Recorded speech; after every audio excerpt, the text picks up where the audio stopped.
Oh bien bonsoir à tous et bienvenue pour cette nouvelle série consacrée à Golden Sun. Et je suis en compagnie de Silver. Salut Silver. Oui Thibaut. Pardon. Et cette intro était totalement à chier. Ouais, complètement, mais c'est pas grave, ils commencent à avoir l'habitude. Oui, faut pas que faire un truc trop bien sinon ils vont s'habituer. Ouais, c'est ça. Après, ils vont demander des trucs bien et tout le temps, ça va être chiant. Ah putain, après ils vont être exigeants et tout, ils vont demander 3 vidéos par jour. Ouais, c'est ça. Bon, bref, alors pourquoi c'est toi qui as commencé cette fois? Parce que c'est moi qui vais jouer tout le long. Eh ouais, c'est dur à dire, mais je lui ai laissé ça. Je m'investis de plus en plus. C'est bien, c'est Cette bien. fois-ci. Donc on va quand même présenter le jeu, l'air de rien. Donc Golden Sun, jeu de rôle sorti le 22 février 2002 en France. Merci Wikipédia. Dans jeuxvideo.com. Ah, jeuxvideo.com, ok. Ouais, et jeux vidéo qui représente beaucoup pour nous, puisque c'était, enfin perso pour ma part, ça a été le premier JRPG auquel j'ai joué, le premier RPG d'extension, de surcroît, pardon.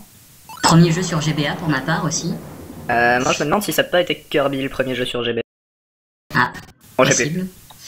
Oui, donc là on a pu voir, je viens vite de rentrer et de sortir de la maison, parce que dans ce jeu, quand les PNJ sortent d'une maison, ils ne ferment pas les portes.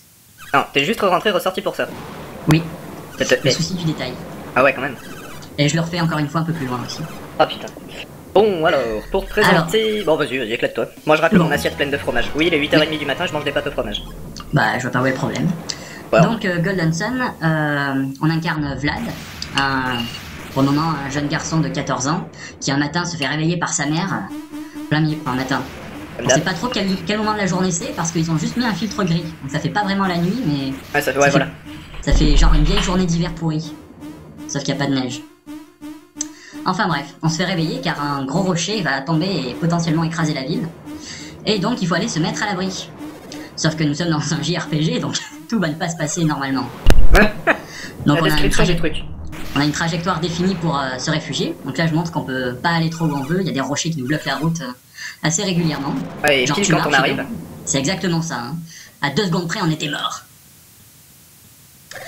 Et lui, c'est un mec qui est inerte et qui te prévient que tu vas enfin rencontrer des monstres. La petite palissade est cassée par le rocher, qui fait office de palissade en fait, finalement. Ah, ils viennent de là, les monstres. Eh ben, c'est ce que j'ai compris, moi. Hein. En lisant les dialogues, ça peut aider. Et donc, ce gentil personnage nous propose, enfin, nous demande si on pense que c'en est fini pour lui. Et si on lui répond oui, bah, comme ici, bah, il va rester sur le sol. Et si on lui répond non, il se relève genre ah, mais ouais, vous avez raison, je vais bien. Mais ça va bien, en fait. Et nous arrivons sur un passage dramatique où on rencontre du coup de nouveaux personnages, notamment Lina, la petite fille qui pleure dans les bras de sa maman, Ah. qui est une amie d'enfance de nos deux héros, Vlad et du coup Gareth, qu'on a récupéré dès le début. On parle de Lina, hein, qui est l'amie d'enfance, pas de la mère de Lina. La mère de Lina, c'est une amie de nos parents à nous, des parents de Vlad. Ouais, enfin tout le monde a l'air un peu consanguin dans ce village, mais bon, passons. Ouais, comme dans les Alpes. J'en sors. Et nous arrivons devant cette scène où le frère de Lina est tombé dans la rivière comme un con et manque de se noyer, sauf que tout le monde n'a plus de magie, ici de la synergie. Et du coup, il faut aller chercher quelqu'un capable de le sauver, de le tirer de là, parce que voilà, on est badass. Ça. Parce que 2 enfants de 14 ans peuvent mieux que 4 adultes de 35 ans. C'est ça. Mais non, nous sommes à court de magie. Enfin, de synergie. Ouais, J'essaie de faire des lapsus sur le premier épisode pour que pour le prochain épisode vous soyez prêts quand on dira synergie. Ouais, bah on peut commencer à expliquer un peu. Alors bon, grosso modo, ça, bien sûr, c'est une phase de tutoriel, donc on apprend à se déplacer, à interagir avec les gens et les objets qui nous entourent, tout ça. Et pour introduire un peu comment les combats vont se passer, donc effectivement, enfin comment ça se passe dans ce jeu, effectivement, on a de la magie, donc qui s'appelle de la psynergie. Et enfin voilà, juste parce qu'ils ont décidé de pas l'appeler magie. C'est ça. Parce Comme que- le mana, mais en fait c'est pas du mana, c'est de la synergie. Ouais, et là, il y a le grand débat, est-ce que c'est le ou la mana? Voilà. Il me semble que ici c'est la synergie. Ouais, oui, ça oui. Et donc nous arrivons. Wow. Nous arrivons pardon.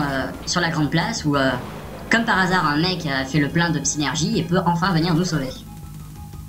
Il était temps. Était en petit navire. Ouais. Voilà. Alors vu que je connais pas mal le jeu, j'essaye de vous montrer un peu tout ce qui est cool. Donc ce petit garçon qui nous montre à quel point il est badass et peut sauver ce caillou. Oui, je connais, j'avais jamais vu ça. Tu t'es amusé Ouais. à parler à tous les PNJ du jeu?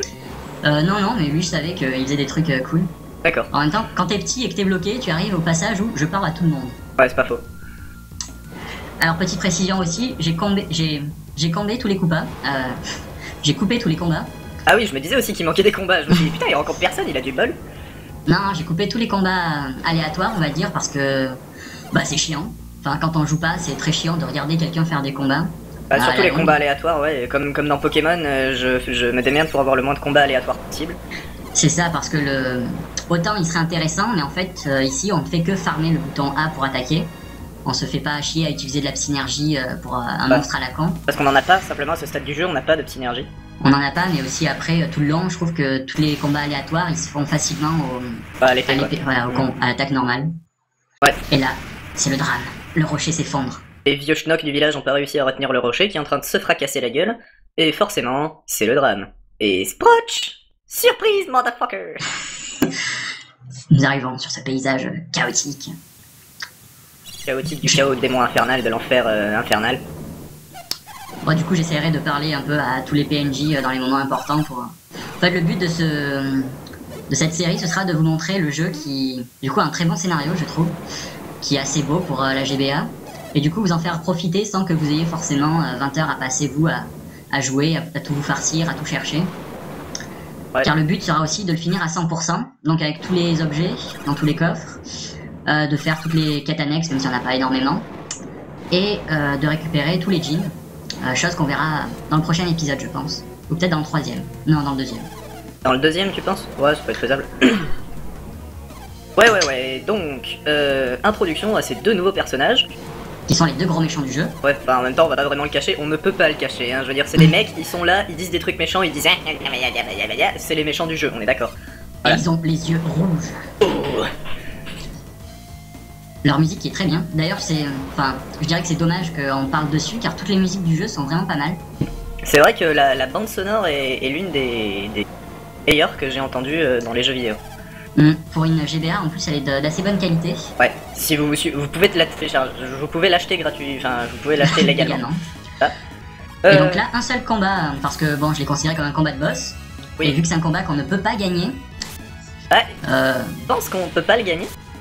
Bah en fait, j'ai essayé une fois en cheatant, en mettant les deux persos au niveau 99. Donc tu peux les battre, sauf que quand tu les bats, tu arrives sur cette scène. Et en fait, gros what the fuck. Ah d'accord. En gros, il doit juste y avoir un script, du genre, le combat est fini, donc déclencher cette cinématique. D'accord. Tu les avais battus facilement, même level 99? Ils étaient quand même costauds, quoi. Ah ouais. Et nous nous retrouvons 3 ans plus tard, comme c'était ce magnifique échec. Ouais, c'est ça. Ouais. Je précise pour les malentendants. Hein? Les excusons auprès de la communauté malentendante. Et nous attaquons pour moi la partie la plus chiante du jeu, qui va être 5 minutes de dialogue. Oui, de toute façon, enfin c'est vrai que ce jeu il est vraiment bien, mais alors le début c'est un gros, énormément de dialogue, et là, même quand on connaît pas le jeu, faut pas s'amuser à tout lire. Bah, faut lire vite. Ouais, c'est ça, faut lire vite, parce que c'est vrai que ça introduit quand même beaucoup à l'univers, enfin ça explique beaucoup de choses quoi. Alors cette vidéo normalement sera en accéléré, on va voir encore en post-prod avec Silver comment on fera. Oh, je sais pas. C'est pour ça que les textes sont un peu plus... peuvent vous paraître des fois un peu courts ou rapides, c'est que du coup quand je joue j'essaye de gérer le fait que vous puissiez le lire après en accéléré. D'accord. Dis donc, tu penses à tes viewers, c'est bien. Ouais, ça en fait un sur la chaîne. Donc là ce qu'on vient de voir, la Gareth, donc le mec en orange avec en mode DBZ. Super, c'est ça. Il vient d'utiliser la psynergie, et dans ce jeu ce qui est sympa c'est que la magie hors combat se manifeste généralement par des mains, sinon par une animation autour du personnage qui est une espèce de halo d'énergie qui entoure le personnage, et je trouve ça très sympa. L'utilisation de la magie hors combat est représentée par des petites animations qui est super bien faite, et super agréable à regarder. Et rien que le fait de pouvoir utiliser de la magie hors combat est pas mal, c'est pas dans tous les RPG qu'on peut retrouver ça. C'est vrai. Et du coup sa manifestation est pas mal aussi, ça en a une grande immersion, et on sent qu'on a des pouvoirs et du coup on peut vraiment les utiliser dans la nature. Même si là vous regardez autour du randin de bois, il y a des petits cailloux tout autour qui forment un petit rectangle, et malheureusement on ne peut pas franchir les petits cailloux. Ouais, on peut pas bouger. Parce qu'on est badass, mais pas trop. Mais pas sur les petits cailloux, voilà, sur les rochers qui font 5 tonnes on peut, mais alors les petits cailloux on touche pas. Le petit caillou, c'est sacré. Ouais. Alors cette synergie que vient d'utiliser Vlad... Ça fait beaucoup de bruit là dans ton micro. Ah, autant pour moi. Cette synergie que vient d'utiliser Vlad n'existe pas dans le jeu. Oui, c'est juste comme ce qu'utilisait le petit garçon tout à l'heure. Des fois, il y a des gens qui utilisent de la synergie mais qui n'ont pas de nom en fait. On pourrait considérer ça comme la manifestation de leur synergie. mais c'est pas une attaque ou quelque chose en soi de vraiment concret. Parce qu'au final, c'est un peu de la télé. Il y a certains sorts qui sont de la télékinésie, mais du coup, par extension, bah, on peut considérer ça normal. Non? Si, bouger des objets, faire des trucs comme ça, oui, c'est... Quand tu utilises la magie, tu peux te dire que c'est un peu normal. On va rajouter aussi que toutes les psynergies ne sont pas utilisables hors combat. Il y a évidemment les psynergies d'attaque, on peut pas les utiliser hors combat pour cramer les gens aléatoirement. De même que certaines psynergies qu'on peut utiliser hors combat, on peut pas les utiliser en combat. Oui. Comme la psynergie déplacée que Gareth a fait, on peut pas... Ouais. en plein combat... Déplace-toi, vermine. Bah, n'empêche, ça pourrait introduire un mécanique de jeu assez sympa, genre tu te bats au bord d'un ravin, et bah, tu le pousses dans le ravin ou un truc comme ça. Ce serait pas mal dans un action RPG, mais dans un au tour par tour, ce sera, je pense, pas jouable vu que tu changes d'espace de combat et tout. Oui, c'est sûr. Et donc là, nous parlons tranquillement avec la mère de Vlad qu'on va faire quelque chose d'illégal, mais qu'elle s'en fout parce que c'est pour notre culture. C'est ça, et puis on discute bien sûr sur le toit. Normal. Logique. Toi qui viens juste d'être réparé. Ça ne choque personne. Bordel, les mecs, quand est-ce que vous allez vous réveiller? Moi déjà, je monte sur mon toit, là je pète 3 tuiles. Puis après je me vautre, et puis j'ai peur alors je redescends. C'est exactement ça. Eux, un toit en paille, ça leur pose aucun problème. Du genre normal, on est à 4 sur un toit en paille. Putain, les mecs. Bon bref. Oh non, attention, elle tombe et... Gareth, non, oh putain, tout ce qu'on redoutait. Ok, Gareth, je vais te défoncer. Ça faisait 3 jours que je passais mon temps sur ce toit. Donc là, si je me trompe pas, Gareth, bon, il refait les trous qu'on s'est amusé à boucher, et il reste jusqu'à la fin du jeu, non? Oui. Oui. Après, ils s'en battent les couilles. Enfin... Oui, peut-être. Je me souviens plus s'il sort bouché après. Ouais. Ok, c'est faire une bonne raison de revenir à Val à la fin du jeu. C'est ça. Juste avant la fin, t'as battu le boss final et tout. Ah non, tu peux pas. Après le boss. Et non, tu peux. Après le boss final, il Ouais. y a encore une toute petite partie où tu peux bouger, mais tu peux pas quitter la dernière ville. C'est ça. C'est le truc que je trouve le plus insupportable dans ce jeu. La première fois que tu le fais, que tu n'es pas au courant. Une fois que tu as battu le boss de fin, tu arrives dans une petite zone où il y a un bateau. En fait, on spoil pas trop. C'est la dernière ville en fait. Et on est juste dans le port et on ne peut pas en sortir. Et notre seule solution, c'est de prendre le bateau et de finir la partie pour ne plus pouvoir y rejouer après. C'est ça. Oui, parce que on va expliquer grosso modo comment ça se passe. Il y a deux jeux Golden Sun. Golden Sun 1, le saut brisé sur Game Boy Advance, et Golden Sun... Le saut brisé? Ouais, c'est un sous-titre qui est très peu connu, mais il s'appelle le saut brisé, le premier. Enfin, je crois bien. Et là, tu vas chercher. Ouais, je vais checker. Et Golden Sun 2, l'âge perdu, donc ça, c'est un sous-titre qui est beaucoup plus connu. Donc, Oui. l'âge perdu, bah aussi sur Game Boy Advance en fait. Et bien sûr, le 2 est la suite directe du 1. On va pas vous spoiler l'histoire. Ah, on entend tout. Pas moi. On va pas vous spoiler l'histoire pour parce que c'est une continuité dans l'histoire entre le 1 et le 2. Mais il y a moyen entre le 1 et le 2 de transférer sa partie. On peut transférer ses personnages du 1 dans le 2, donc en conservant l'équipement, le niveau, le jean, l'argent, les objets. Et je sais plus ce que je voulais dire, si, et ce qui fait que du coup, à la fin de la partie du 1, on bloque la partie. Quand on a fini notre partie dans le 1, on ne peut plus la modifier. Parce que C'est ça, il faut bloquer. Ouais, vas-y. pour anticiper justement sur ce transfert de données. Il faut arriver, ça s'appelle partie terminée, non? Un truc comme ça? Vierge. Ouais, voilà, partie. Non. Oui, c'est ça, partie vierge. Va savoir pourquoi d'ailleurs, puisque t'as fini la partie. Donc... C'est exactement Mais ça. bon, bref. Donc ça s'appelle partie vierge et justement, on ne peut plus y jouer. On ne peut plus y jouer en tant que tel. Jusqu'au transfert de données et on vous montrera tout ça de toute façon. Parce qu'on est bien parti pour faire les deux à 20 h pour le premier jeu et 35 h pour le deuxième jeu. Bah encore le premier, sur mes dernières parties, j'étais sur plus la grosse dizaine d'heures. Hein, Oui, c'est vrai. en farmant et en faisant tout, mais bon, sans lire trop les dialogues. Du coup on squeeze pas Oui, mal. t'as raison. Sachant que là, pour ce nouveau défi, vu que tous les combats seront coupés, le temps final sera largement plus court. Les combats aléatoires. Parce que Les combats aléatoires. on Tous les combats de boss seront évidemment gardés. Oui, bah hein. C'est là ce qui fait tout l'intérêt du jeu, c'est, vous verrez, les combats sont assez badass. c'est vrai. Parce qu'il y a deux modes de jeu. En fait, là, on est dans un village, donc on est en espèce de zoom. En fait, on voit le personnage assez gros, machin. Et il y a un deuxième mode de jeu quand on sort des villages ou des zones ou des donjons, des choses comme ça. On est sur la carte du monde en fait, et on voit notre personnage en dézoomé Et c'est bien. et c'est bien. Bon, on verra tout ça dans Ah oui, le et- deuxième ou troisième épisode. Ainsi voilà. Et sur la carte du monde, en fait, les combats aléatoires sont partout, un peu comme dans une grotte dans Pokémon. Sur n'importe quel endroit, on peut rencontrer des trucs.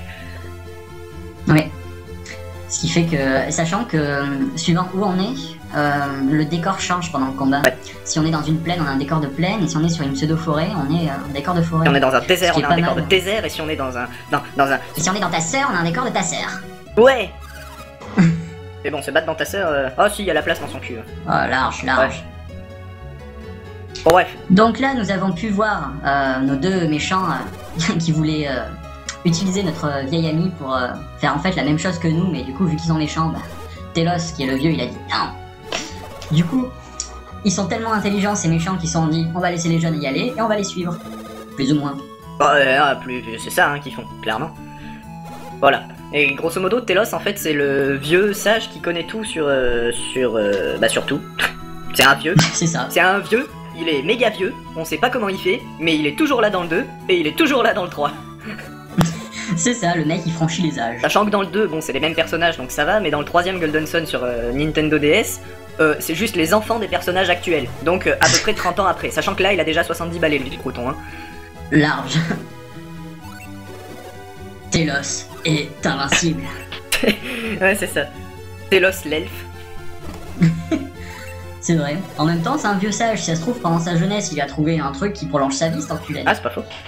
Dans l'eau de jouvence ou une connerie comme ça, comme Tortue Géniale. C'est ça. Ah, d'ailleurs, l'eau de jouvence, il me semble qu'on en parlera plus tard dans le jeu. Oui, l'eau de jouvence, c'est une plume de phénix pour les joueurs de Final Fantasy, Non. Ah bah si. Ah, je parlais pas de ça, moi. Oui, donc là, on va juste fermer la porte chez Telos, parce qu'il fait chier. Il me semble qu'à la fin, quand on va voir Babi, il faut qu'on... c'est quoi qu'on doit lui récupérer pour qu'il continue à vivre?